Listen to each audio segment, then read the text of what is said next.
하나님 말씀 함께 보겠습니다. 에스겔서 3장 1절에서 15절 말씀 함께 보시겠습니다.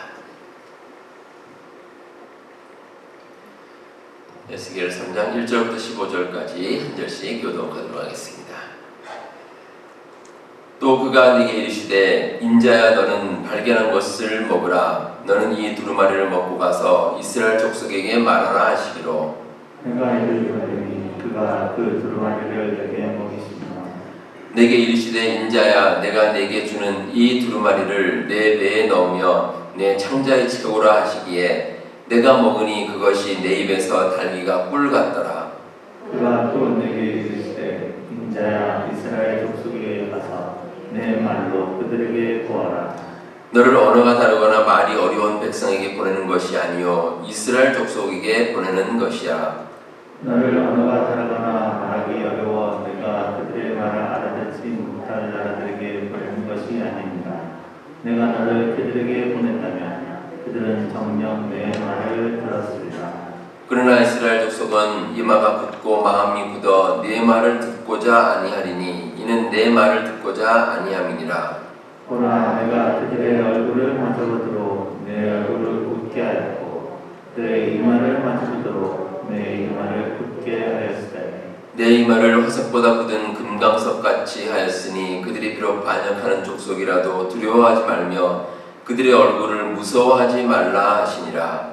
또 내게 이르시되 인자야 내가 내게 묻는 말을 너는 마음으로 하며 귀로 듣고 사로잡힌 내 민족에게로 가서 그들이 듣든지 아니 듣든지 그들에게 고하여 이르기를 주 여호와의 말씀이 이러하시다 하라. 내 주의 영이 나를 들어 올리시는데 내가 내 귀에서 크게 들리는 소리를 들으니 찬송할지어다 여호와의 영광이 그의 처소로부터 나왔도다 하니 이는 생물들의 날개가 서로 부딪히는 소리와 생물 곁에 바퀴 소리라 크게 울리는 소리더라. 주의 영이 나를 들어올려 데리고 가시는데 내가 근심하고 분한 마음으로 가니 여호와의 권능이 힘있게 나를 감동시키시더라. 15절 함께 보겠습니다.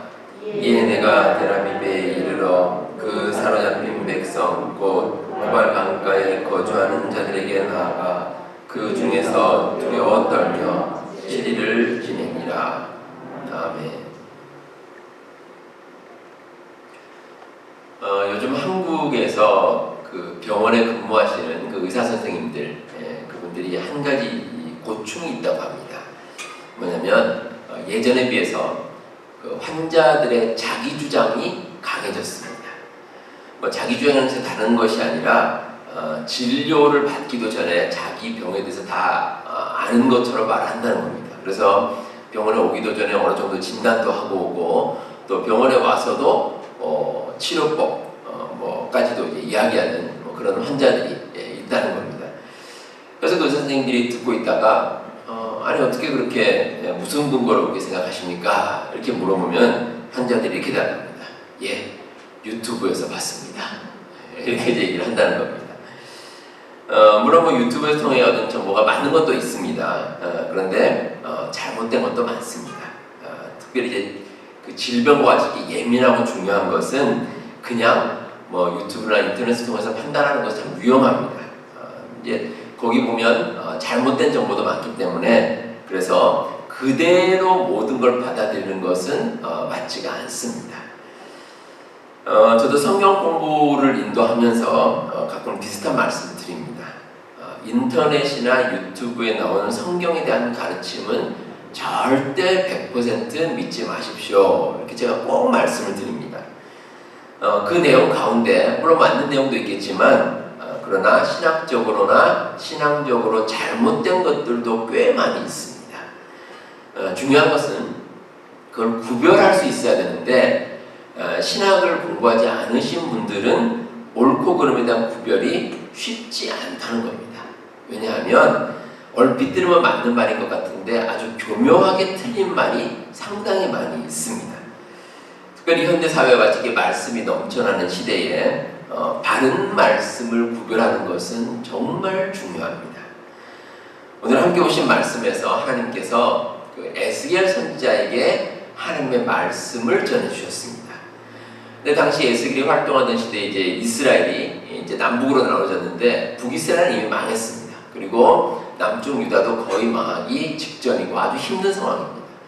근데 이런 상황에서 하나님의 말씀을 받아서 과연 어떻게 깨닫고 어떻게 그 말씀을 온전히 전할 것인가?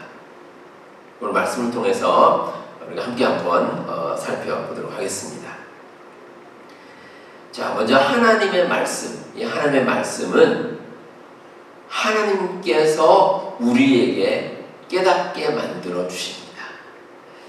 오늘 말씀 2절을 보시면 하나님께서 에스겔에게 두루마리를 먹이신다. 이렇게 말씀하십니다. 이 두루마리는 하나님의 말씀입니다. 그 말씀을 어떻게 하냐면 하나님께서 직접 에스겔에게 먹여주십니다. 그냥 떠먹여주시는 겁니다. 에스겔이 하나님의 말씀을 스스로 자기가 깨닫는 것이 아니라 하나님께서 에스겔로 하여금 그 말씀을 잘 깨닫도록 인도해 주셨습니다. 그리고 에스겔은 하나님의 말씀을 자기 스스로가 혼자 소화하지 않았습니다. 하나님께서 그 소화하는 것까지 도와주셨습니다. 그래서 말씀 가운데 3절에 보시면 내가 먹으니 그것이 내 입에서 달기가 꿀 같더라. 정말 그 말씀 먹는데 꿀을 먹은 듯이 아주 달콤하게 소화도 아주 잘 될 수 있도록 하나님께서 다 만들어 주신 겁니다. 하나님 말씀 중에 그대로 깨닫게 인도해 주시는 겁니다. 하나님의 말씀은 우리의 마음을 움직이는 능력이 있습니다. 우리의 노력으로 하나님의 말씀을 받아들이는 게 아닙니다. 결코 아닙니다. 하나님께서 우리에게 말씀을 주시고 우리로 하여금 그걸 깨달을 수 있게끔 하나님께서 우리의 마음을 잘 인도를 해주시는 것입니다. 하나님의 말씀은 우리를 그렇게 만드는 능력이 있습니다. 예를 들어서 히브리서 4장 12절은 이렇게 말씀합니다. 하나님의 말씀은 살아있고 활력이 있어 좌우에 나서는 어떤 검보다도 예리하여 혼과 영과 및 관절과 골수를 찔러 쪼개기까지 하며 또 마음의 생각과 뜻을 판단하나니. 하나님의 말씀이 살아있다고 했습니다. 그 말씀이 살아있습니다. 그래서 그 말씀에는 능력이 있고 또 그 말씀이 우리의 마음과 육체를 변화시키게 만들어 주십니다. 참 대단한 능력입니다. 우리 믿는 사람들이 이 세상을 살아가면서 때로는 어떤 순간에 문득 하나님의 말씀이 생각날 때가 있습니다. 그럴 때가 있습니다. 어떤 특별한 경우에 예를 들어서 우리가 좀 힘들다거나 또 아니면 어떤 좋은 일이 있거나 뭐 어떤 일이 있든지 아주 우리 마음 가운데 하나님께서 특별히 하나님의 말씀을 탁 주실 때가 있습니다. 그럴 때가 분명히 있습니다. 근데 그럴 때에 우리의 삶이 변화되는 것을 우리가 체험할 수가 있습니다. 종교개혁을 시작한 마틴 루터는 하나님의 뜻을 깨닫기 위해서 참 많은 노력을 했습니다. 정말 많은 노력을 했습니다. 그런데 그 하나님의 뜻을 발견을 못합니다. 잘 이렇게 깨달아지지가 않습니다. 그래서 루터가 어떤 노력까지 했냐면 이태리에 있는 그 라테란 성당이라는 데가 있습니다. 좀 큰 성당인데 그 앞에 스칼라 산타라고 하는 그 계단이 있습니다. 근데 계단이 뭐 전해지는 얘기에 따르면 예수님께서 십자가를 지시기 위해 가신 그 골고다, 그 골고다에서 가져온 돌로 계단을 만들었다. 그렇게 이제 얘기를 합니다. 이제 그 계단에 그래서 많은 사람들이 순례객들이 오는데 루터도 마찬가지입니다. 가서 이제 그 계단을 올라가는데 그 계단을 무릎으로 올라가면 이제 하나님의 뜻을 깨달을 수 있겠다 이렇게 생각해서 루터가 이제 그 계단을 이제 무릎으로 기어서 이렇게 계속 올라갔습니다. 그런데 하나님의 뜻이 도저히 확신이 안 드는 겁니다. 도대체 하나님의 뜻이 무엇일까? 근데 그 순간에 이런 고민하는 가운데 그 루터의 마음에 성경 구절 하나가 생각이 났습니다.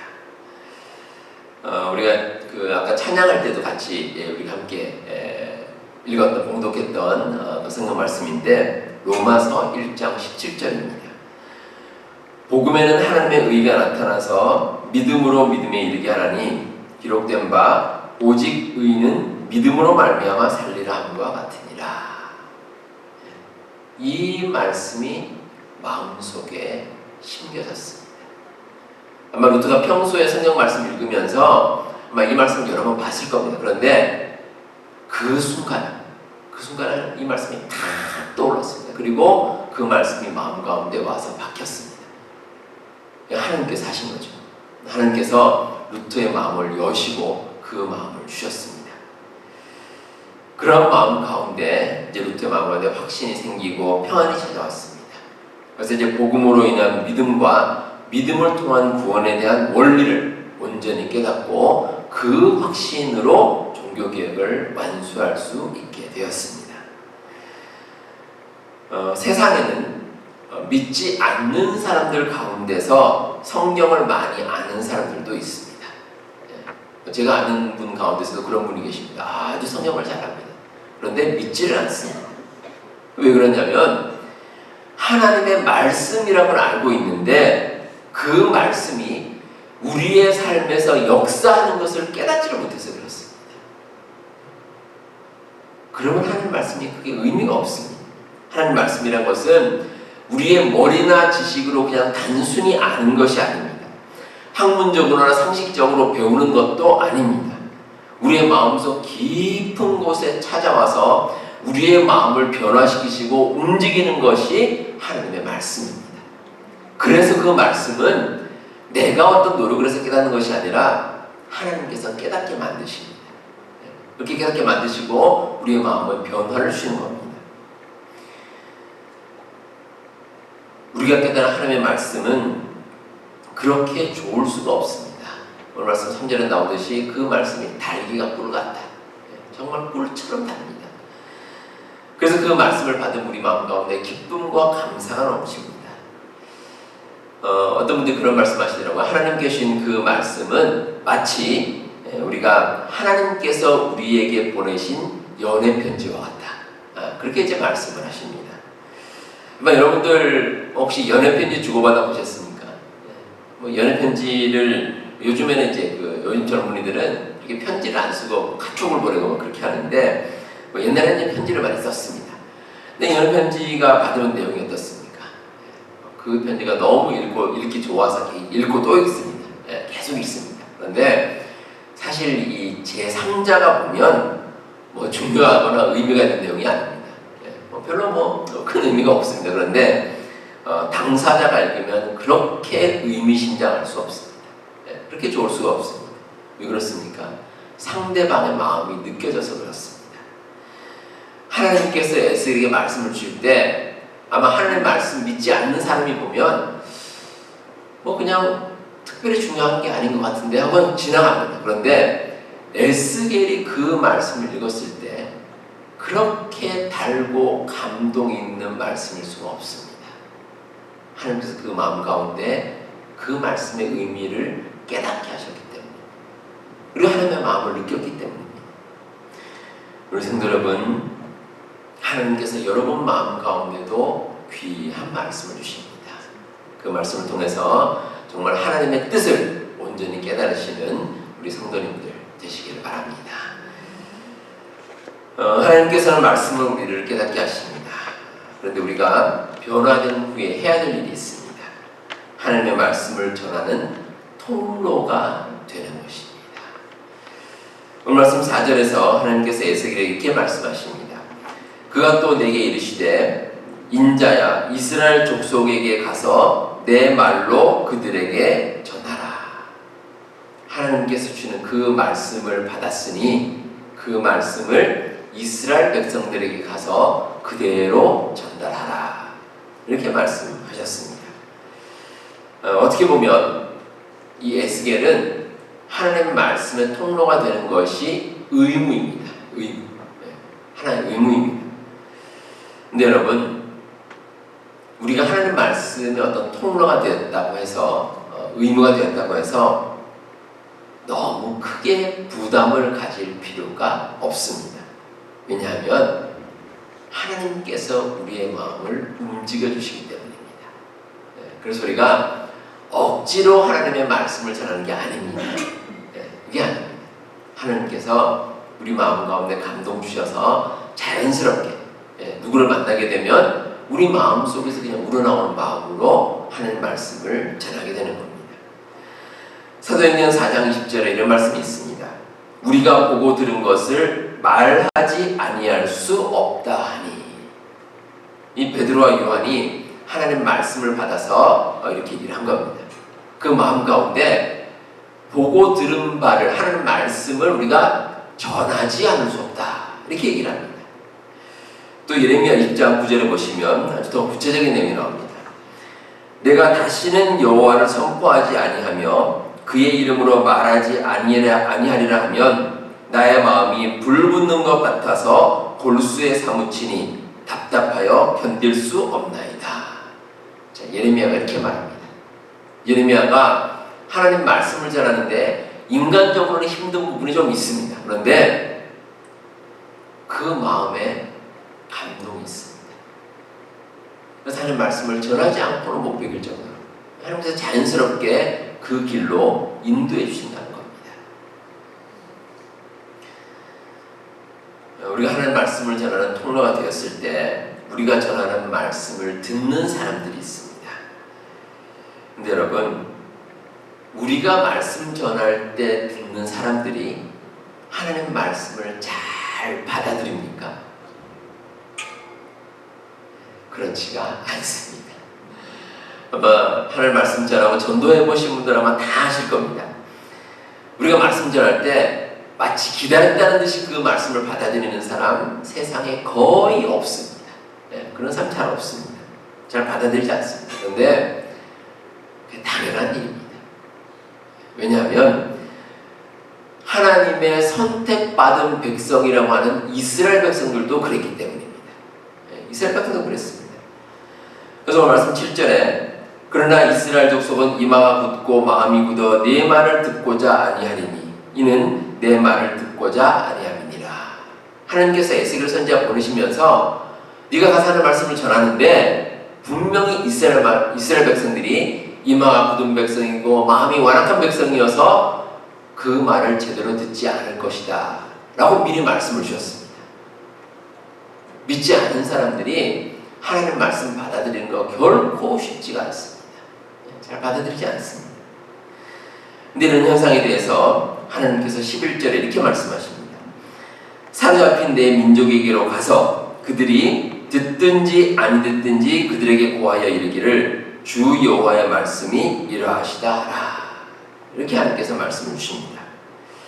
자, 여러분, 듣든지 아니 듣든지 말씀을 전하라. 이게 무슨 뜻이라고 생각하십니까? 이게 무슨 뜻이겠습니까?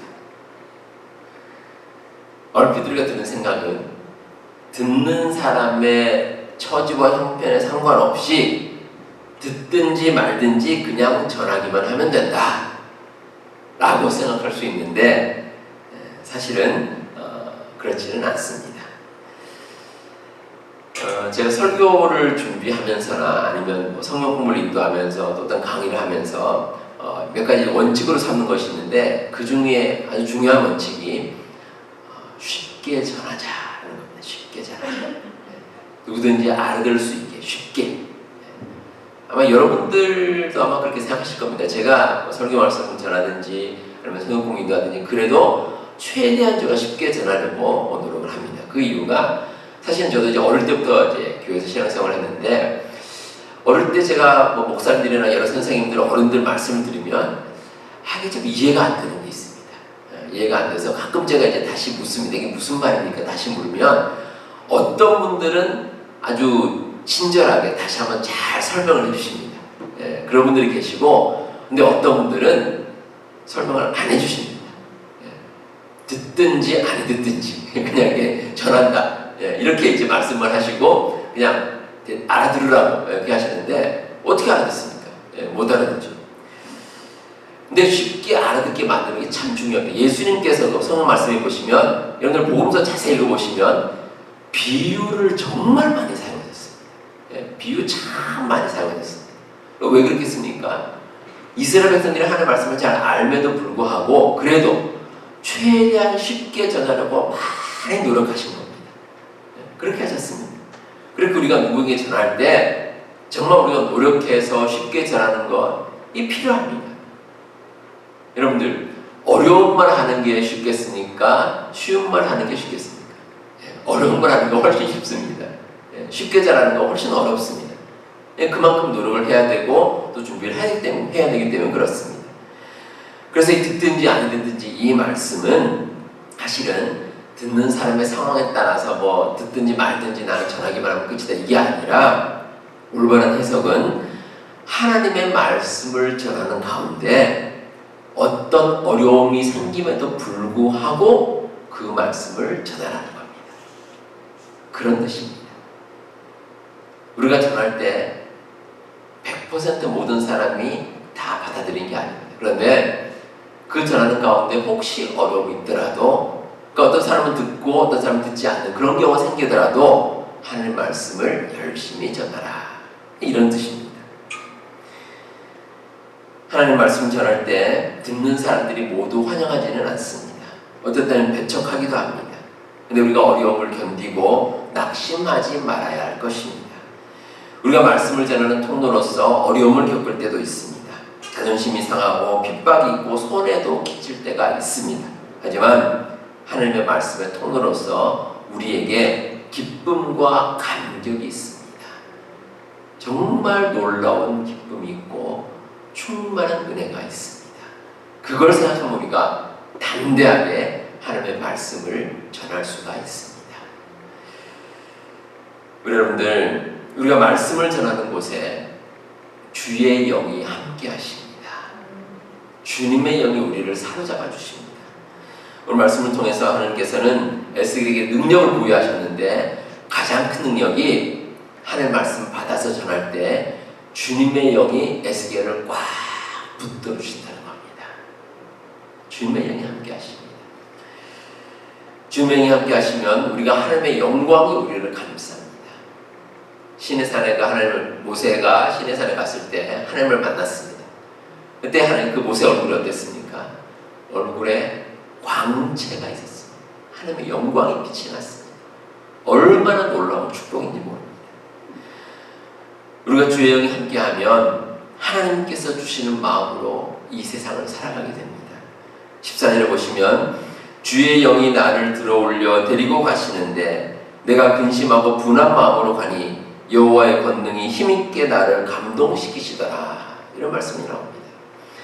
에스겔이 하나님의 말씀을 받았을 때 그때 하나님의 영이 함께 하셨습니다. 그러자 에스겔의 마음이 하나님의 마음과 같이 됐습니다. 이스라엘 백성들을 불쌍히 여기게 됐습니다. 저 백성들 하나님의 말씀을 배척하고 저 마음이 완악하지만 그래도 구원을 받아야 될 텐데, 그런 마음이 생기고 그 마음에 너무 안타까워서 그들을 위해 기도하고 그들에게 하나님의 말씀을 전하는 그 마음이 생기게 됐습니다. 하나님께서 주신 마음입니다. 하나님께서 정말 이스라엘 백성을 사랑하셨기 때문에 에스겔에게 하나님의 말씀을 전해주셨고 그 말씀을 받은 에스겔의 마음에 주의 영이 함께하자 그 마음에 충만한 은혜가 임했습니다. 놀라운 은혜입니다. 우리 여러분의 삶 가운데서도 하나님의 말씀을 전하는 가운데 주님의 영이 함께 하시기를 바랍니다. 주님께서 여러분들을 인도해 주시면 여러분들의 삶이 형통한 길로 나갈 수가 있습니다. 세상에서 어떤 사람들이 여러분의 길을 가로막을지라도 그 길을 하나님께서 뚫어주시고 그 자리 가운데 하면 놀라운 역사가 함께 하실 줄로 믿습니다. 우리 사랑하는 성도 여러분, 에스겔은 힘든 상황에서도 하나님의 말씀을 받았습니다. 하나님께서 그 마음 가운데 믿음과 용기를 주시고 하나님의 말씀을 온전히 감당할 능력도 허락해 주셨습니다. 우리가 살아가는 가운데 이 하나님의 말씀과 함께 한다는 것, 얼마나 기쁘고 복된 일인지 모릅니다. 여러분들이 한 사람 한 사람 삶 가운데 하나님께서는 지금도 함께 해주시고 능력 가운데 인도해 줄 줄 믿습니다. 그 믿음 가지시고 하나님의 놀라운 역사, 그 말씀이 여러분 삶 가운데 넘치시기를 주님의 이름으로 축복합니다. 기도하겠습니다. 하나님 아버지 감사합니다. 저희들이 이 세상 살아가는 가운데 하나님께서는 하나님의 말씀을 저희들에게 심겨주시고 그 말씀을 온전히 깨달아 알 수 있도록 저희들과 함께 하심을 감사드립니다. 저희들이 특별히 하나님 말씀을 전하는 통로로서 주님의 능력이 함께하는 삶을 살게 하여 주옵소서. 그러한 가운데 주의 영이 저희들과 함께하여 주셔서 저희가 이 세상 살아가면서 날마다 승리하며 살아가는 우리 모든 교우들 되게 하여 주시옵소서. 이 시간도 하나님께 엎드려 기도하는 우리 모든 교우들의 기도를 하나님께서 들어주시고 응답하여 주시옵소서. 간절한 마음의 소원을 이루어 주시고 저희들이 기도하는 가운데 살아계신 하나님을 만나는 놀라운 역사가 나타나게 하여 주시옵소서. 우리 교우들 건강을 지켜주시고 또 모든 생활 가운데 함께하여 주옵소서. 그래 날마다 살아가면서 하나님과 늘 동행하는 삶이 되게 하시고 날마다 하나님께 영광을 돌리며 살아가는 우리 모든 교우들 다 될 수 있도록 우리 하나님께서 축복을 내려 주시옵소서. 모든 말씀 예수님 이름으로 기도하옵나이다. 아멘.